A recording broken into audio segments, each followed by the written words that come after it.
नमस्कार, मैं श्रेया और आप देख रहे हैं खबरें बिहार। बढ़ते हैं खबरों की ओर। शिक्षा विभाग में घोटालों पर एक्शन की तैयारी। 170 रुपए का बैग 1200 में खरीदने के मामले में कंपनी के सीएमडी पर होगा एक्शन। के पाठक के एसीएस रहते गड़बड़ी के आरोप।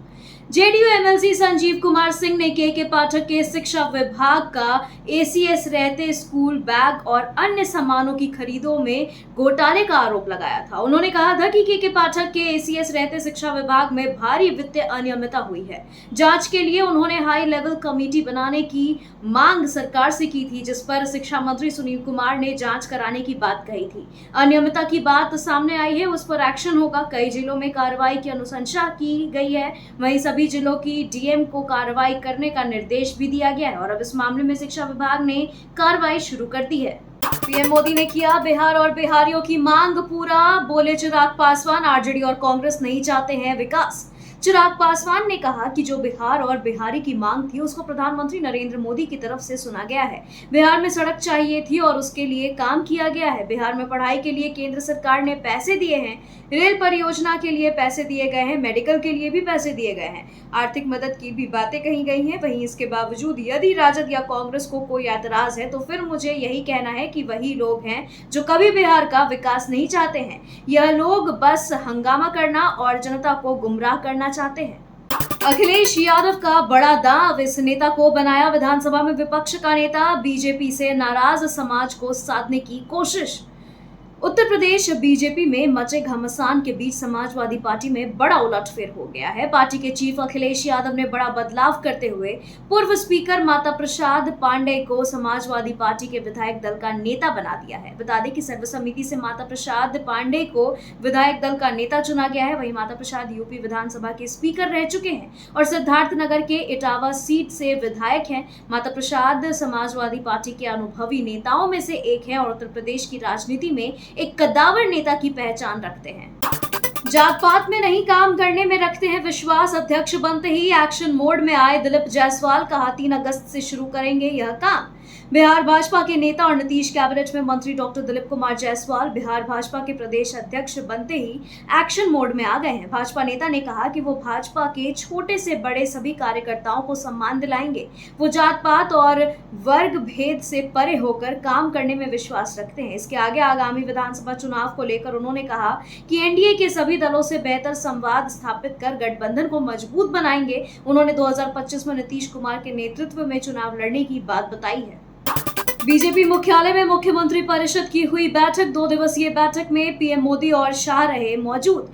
नीति आयोग की बैठक के बाद अब दिल्ली में बीजेपी मुख्यालय में मुख्यमंत्री परिषद की बैठक शुरू हुई है। बैठक में बीजेपी के तमाम मुख्यमंत्री शामिल रहे। प्रधानमंत्री नरेंद्र मोदी भी इस बैठक में शामिल हुए हैं, जहां पार्टी के राष्ट्रीय अध्यक्ष जेपी नड्डा ने उनका स्वागत किया है। इस बैठक में कई केंद्रीय मंत्री भी मौजूद रहे। शनिवार से शुरू होकर 28 जुलाई तक यह बैठक हुई है, जिसमें तमाम राजनीतिक पहलुओं पर चर्चा हुई है। 2 दिवसीय बैठक में पीएम मोदी और जेपी नड्डा और अमित शाह से लेकर पार्टी के तमाम बड़े नेता शामिल रहे हैं। बैठक में बीजेपी शासित सभी राज्यों के मुख्यमंत्री भी शामिल हुए। ITBP constable, tradesman, SI, Hindi translator पदों पर रविवार से करे आवेदन। आईटीबीपी की ओर से कांस्टेबल, ट्रेड्समैन एवं एसआई हिंदी ट्रांसलेटर के रिक्त पदों के लिए आवेदन प्रक्रिया रविवार से शुरू होकर 26 अगस्त 2024 तक जारी रहेगी। जो भी अभ्यर्थी इन पदों के लिए पात्रता पूरी करते हैं वे निर्धारित तिथियों में ऑनलाइन माध्यम से आवेदन प्रक्रिया पूर्ण कर सकते हैं।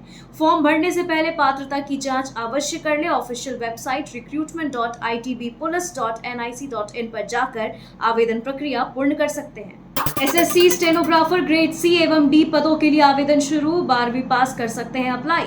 कर्मचारी चयन आयोग की एसएससी की ओर से स्टेनोग्राफर ग्रेड सी एवं डी के 2006 रिक्त पदों को भरने के लिए भर्ती निकाली गई है, जिसमें शामिल होने के लिए 17 अगस्त 2024 तक ऑनलाइन माध्यम से फॉर्म भरा जा सकता है। भर्ती में शामिल होने के लिए अभ्यर्थी एप्लीकेशन फॉर्म ऑफिशियल वेबसाइट पर जाकर या पेज पर दिए डायरेक्ट लिंक पर क्लिक करके भर सकते हैं। बता दें कि एसएससी की ऑफिशियल वेबसाइट ssc.gov.in पर जाकर आप फॉर्म भर सकते हैं। बिहार में बड़ा हादसा। कोसी नदी में पलटी ओवरलोडेड नाव, क्षमता से अधिक लोग थे सवार। ओवरलोडेड नाव कोसी नदी में पलट गई है। नाव हादसे के बाद इलाके के लोगों में हाहाकार मच गया है। घटना की जानकारी मिलने के बाद मौके पर बड़ी संख्या में ग्रामीण पहुंचे हैं। दरअसल भेजा थाना क्षेत्र के बासीपट्टी गांव के पास कोसी नदी के बीच मझधार में यात्रियों से भरी नाव पलट गई है। हादसा के वक्त नाव पर क्षमता से अधिक लोग सवार थे। वहीं इस हादसे में फिलहाल किसी तरह की जान माल की क्षति की खबर नहीं है। लुटेरी आईएएस दुल्हन फेसबुक पर आईटी में काम करने वाले लड़के को प्रेम जाल में फंसाया, अब हुआ बड़ा भांडाफोड़। बिहार में मुजफ्फरपुर से एक सनसनीखेज मामला निकलकर सामने आया है। यहाँ एक लड़की ने पहले खुद को एम्स का डॉक्टर बताया। उसके कुछ दिन बाद लड़की ने खुद का चयन यूपीएससी में होने की बात कही और एक लड़के को प्रेम जाल में फंसाया और उसके बाद बात शादी तक पहुंची और फिर लड़की ने अपना असली रूप दिखाया है। उसके बाद इस मामले का खुलासा हुआ तो हर कोई दंग हो गया। बता दें कि युवती ना तो डॉक्टर और ना ही उसका चयन यूपीएससी में हुआ है। फर्जीवाड़े का खुलासा होने के बाद पुलिस ने तनुप्रिया उर्फ जानवी सिंह को गिरफ्तार कर लिया है। बढ़ गई लालू के करीबी की मुश्किलें, मुन्ना शुक्ला और पत्नी अन्नू पर चार्जशीट दायर। लोकसभा चुनाव में वैशाली सीट से राजद के कैंडिडेट रहे मुन्ना शुक्ला और उनके परिवार की मुश्किलें कम होने का नाम नहीं ले रही है। अब राजद कैंडिडेट वैशाली लोकसभा सीट से लालू प्रसाद यादव की पार्टी राजद के उम्मीदवार रहे पूर्व विधायक मुन्ना शुक्ला और उनकी पत्नी पूर्व विधायक अन्नू शुक्ला के खिलाफ सदर थाने की पुलिस ने कोर्ट में चार्जशीट दाखिल की है। बता दें कि राजद कैंडिडेट और बाहुबली नेता मुन्ना शुक्ला और उनकी वाइफ पर यह आरोप है कि इन दोनों ने बीबीगंज इलाके में एक विवादित जमीन पर कब्जा के लिए हथियारों से लैस लोगों के साथ पहुंचे और इस दौरान जमकर बवाल मचाया गया था। तिरहुत सीट पर उपचुनाव के लिए चुनाव आयोग ने शुरू की तैयारी। देवेश चंद्र ठाकुर के सांसद बनने से खाली हुई है सीट। विधान परिषद में देवेश चंद्र ठाकुर तिरहुत सीट का प्रतिनिधित्व कर रहे थे। वे परिषद के सभापति भी थे। इस बार लोकसभा चुनाव में सीतामढ़ी से सांसद चुन लिए जाने के बाद विधान परिषद की सदस्यता से वे त्यागपत्र दे चुके हैं। बता दें कि लिहाजा अब इस सीट पर उपचुनाव की नौबत बनी है। ऐसे में यहाँ चुनाव की अधिसूचना जारी होने के पहले नई मतदाता सूची बनाने के लिए पहली सार्वजनिक नोटिस आज यानी सोमवार को जारी की जाएगी। अब बिहार के सभी यूनिवर्सिटी में होगा बीसीए, बीबीए और बीबीएम की पढ़ाई। शिक्षा विभाग ने भेजा लेटर। बिहार के वोकेशनल कोर्स की पढ़ाई करने की चाहत रखने वाले युवाओं के लिए यह काफी काम की खबर है। अब सूबे के सभी यूनिवर्सिटी में व्यावसायिक कोर्स में दाखिले की अनुमति मिल गई है। शिक्षा विभाग ने सभी कुल सचिवों को इस आशय का पत्र भेजा है। अभी एक सत्र यानी 2024 से 25 के लिए ही अस्थायी तौर पर मान्यता दी गई है। वहीं विभाग ने नामांकन की प्रक्रिया को पूरी तरीके से पारदर्शी बनाने का निर्देश दिया है। बता दें कि इससे पहले अनुमति नहीं मिलने से नामांकन का मामला अटका हुआ था। तनिष्क शोरूम लूटकांड में पुलिस ने 5 संदिग्धों को उठाया। पूर्णिया सहित कई जिलों और नेपाल तक जारी है अनुसंधान। तनिष्क शोरूम में हुए करीब 2 करोड़ रुपए के आभूषण लूटकांड में पूर्णिया पुलिस मामले का उद्भेदन करने के लिए लगातार अनुसंधान को आगे बढ़ा रही है। पूर्णिया के सहायक थाना क्षेत्र में 26 जुलाई को हुए लूटकांड में अब तक 5 लोगों को संदेह के आधार पर पुलिस ने हिरासत में लिया है और पूछताछ कर रही है। बता दें कि पूर्णिया पुलिस की ओर से रविवार को बताया गया कि अब तक के अनुसंधान या जांच से अभियुक्तों का नेपाल की ओर भागने का संदेह प्रतीत हो रहा है। वहीं अभियुक्तों के एंट्री तथा एग्जिट पोल का पता भी लगा लिया गया है। पटना में एटीएम से करीब 12 लाख की चोरी मामले का पुलिस ने 48 घंटे में किया खुलासा। 2 अपराधियों को दबोचा। अथमल गोला थाना क्षेत्र में बीते 26 जुलाई को एटीएम से चोरी के मामले को पुलिस ने सुलझा लिया है। इस मामले में पुलिस ने राजेंद्र कुमार और विकास कुमार को गिरफ्तार किया है। बता दें कि 26 जुलाई को इंडिया वन बैंक शाखा से अथमल गोला स्टेशन से रुपए चोरी होने की सूचना रघुबिंद कुमार द्वारा थाने को दी गई थी। एटीएम में रुपए चोरी की शिकायत मिलते ही अथमल गोला थाना प्रभारी राजीव कुमार सिंह ने बाढ़ डीएसपी 2 को बताया कि जिनके आदेश पर एक टीम का गठन कर मामले में संलिप्त अपराध कर्मियों की तलाश शुरू हो गई। कलयुग का श्रवण कुमार, मां को बहंगी में बैठाकर बाबाधाम चला खगड़िया का पवन शाह। लोगों ने कहा बेटा हो तो ऐसा। आपने सतयुग की कथाओं में श्रवण कुमार का नाम तो सुना ही होगा, जो अपने माता पिता को बहंगी में बैठाकर तीर्थ यात्रा कराते थे। लेकिन आज हम आपको कलयुग के श्रवण कुमार से मिलाते हैं, जो बहंगी में अपनी बूढ़ी मां को बैठाकर बाबा धाम की यात्रा पर निकले हैं। दरअसल खगड़िया जिला निवासी पवन शाह बिहारी अपने सहयोगी कैलाश मंडल के सहयोग से अपनी बूढ़ी मां शोभा देवी को बहंगी में बिठा सुल्तानगंज से गंगा जल भर मुंगेर के कच्ची कांवरिया पथ होते बाबा धाम जाने जाते दिखे हैं, जिसे देखकर हर किसी को श्रवण कुमार की याद ताजा हो गई है। पेरिस ओलंपिक में भारत ने जीता पहला मेडल, मनु भाकर ने कांस्य पदक पर लगाया निशाना। पेरिस ओलंपिक में भारत ने पहला मेडल निशानेबाजी में जीता है। मनु भाकर ने शूटिंग में कांस्य पदक सफल निशाना लगाया है। मनु भाकर ने चेटेरॉक्स शूटिंग सेंटर में महिलाओं की 10 मीटर एयर पिस्टल स्पर्धा के फाइनल में कांस्य पदक जीतकर पेरिस ओलंपिक 2024 में भारत का पहला पदक जीता है। ऐसा कर भाकर ओलंपिक खेलों में निशानेबाजी में पदक जीतने वाली पहली भारतीय महिला बनकर इतिहास रच दी है। सीएम नीतीश के ईगो सर्टिफिकेशन के लिए हुई कार्रवाई। पटना पहुंचते ही मुख्यमंत्री पर भड़के सुनील सिंह, कहा पूरे देश के लिए चिंता का विषय। राजद के बिहार विधान परिषद सदस्य सुनील सिंह की सदस्यता बीते शुक्रवार यानी 26 जुलाई को समाप्त कर दी गई थी। उनके खिलाफ मुख्यमंत्री नीतीश कुमार के मिमिक्री करने का लगातार शिकायत दर्ज कराया गया था। इस मामले में कार्रवाई करते हुए उनकी सदस्यता खत्म कर दी गई है। वहीं इस मामले को लेकर बिहार की सियासत अब तक गर्मा चुकी है। वहीं राजद नेता शुक्रवार के दिन को लोकतंत्र की हत्या और काला अध्याय के रूप में बता रहे हैं। सुनील सिंह एक बार फिर सीएम नीतीश पर जमकर बरसे हैं। सुनील सिंह ने कहा है कि उनके ऊपर जो कार्रवाई हुई है वो सिर्फ सीएम नीतीश के ईगो सर्टिफिकेशन के लिए हुई है। सीतामढ़ी में मां सीता मंदिर का होगा भव्य निर्माण। गृह मंत्री से मिला बड़ा आश्वासन, देवेश चंद्र ठाकुर ने की मुलाकात। बिहार के लिए वित्त बजट में हुई खास घोषणाओं के बाद अब सीतामढ़ी को लेकर भी केंद्र सरकार बड़ी घोषणा कर सकती है। अयोध्या में राम मंदिर निर्माण के बाद से ही मां सीता के अवतरण स्थल सीतामढ़ी को अयोध्या के तर्ज पर विकसित करने की मांग चल रही है। इसी क्रम में सीतामढ़ी के सांसद देवेश चंद्र ठाकुर ने केंद्रीय गृह मंत्री अमित शाह से मुलाकात कर उनसे क्षेत्र विकास पर कई बातें की हैं। बता दें कि शाह की ओर से सीतामढ़ी को लेकर सकारात्मक आश्वासन भी मिला है। बिहार को लगेगा बड़ा झटका, गंवाना पड़ सकता है केंद्रीय बाढ़ प्रबंधन निधि का पैसा। केंद्र सरकार का नया नियम बनेगा मुसीबत। बाढ़ से हर वर्ष भारी परेशानी झेलने के बाद बिहार अभी तक देश के उन राज्यों में शामिल नहीं हुआ है जो अपने यहाँ बाढ़ क्षेत्र जोनिंग अधिनियम को अधिसूचित करके और बाढ़ क्षेत्रों का समीकरण करते हो।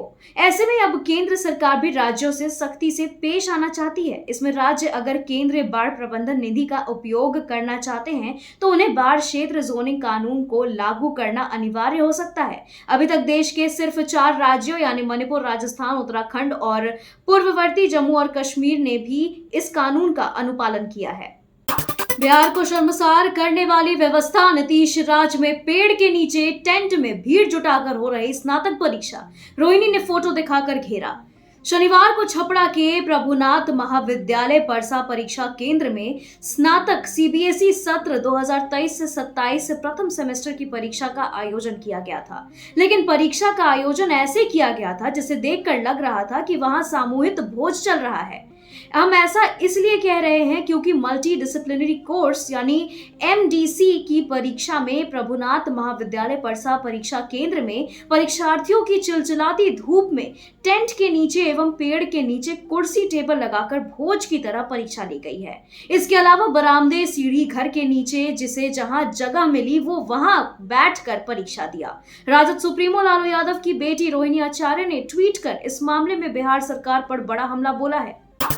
मैं वही था, वो झूठ बोल रही है। सीएम ममता बनर्जी के आरोपों को केंद्रीय मंत्री चिराग पासवान ने बताया गलत, किया खुलासा।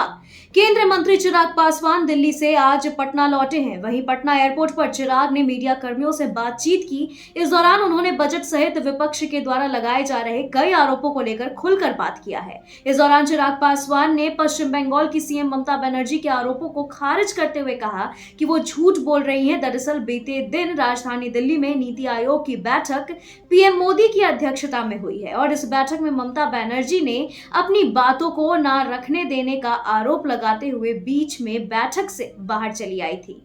पीएम मोदी की पाठशाला में शामिल हुए सम्राट चौधरी और विजय सिन्हा, मुख्यमंत्री परिषद की बैठक में बनी अहम रणनीति, बिहार भाजपा को मिलेगा बड़ा टास्क। सूत्रों के अनुसार प्रधानमंत्री ने भाजपा के सभी मुख्यमंत्रियों और उप मुख्यमंत्रियों से सुशासन की दिशा में मोड पे काम करने का कहा है।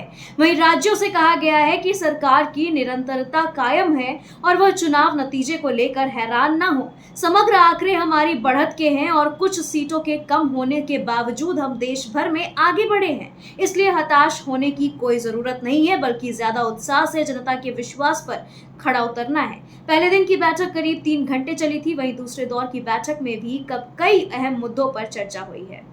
अब यूक्रेन दौरे पर जा सकते हैं पीएम मोदी। रूस से जंग के बीच पहला दौरा, दुनिया भर के कूटनीतिक गलियारों में यात्रा की चर्चा। प्रधानमंत्री नरेंद्र मोदी इसी महीने रूस गए थे। वहीं अब रूस के बाद पीएम मोदी यूक्रेन जाने वाले पहले पीएम हो सकते हैं। सूत्रों की माने तो 23 अगस्त को पीएम मोदी यूक्रेन के दौरे पर जा सकते हैं। वहीं पीएम मोदी इसी महीने रूस के दौरे पर भी गए थे। आपको बता दें कि रूस और यूक्रेन के बीच फरवरी 2022 से ही युद्ध चल रहा है। फिलहाल देशों के दोनों के बीच शांति स्थापित होने की संभावना नजर आ रही है। बिहार में पैर पसार रहा डेंगू, बढ़ने लगी मरीजों की संख्या। अलर्ट मोड पर स्वास्थ्य विभाग, इन लक्षणों को नहीं करे नजरअंदाज। बिहार में डेंगू तेजी से अपना पैर पसारने लगा है। वहीं पटना के कई मोहल्लों में लोग डेंगू की चपेट में आने से परेशान हैं।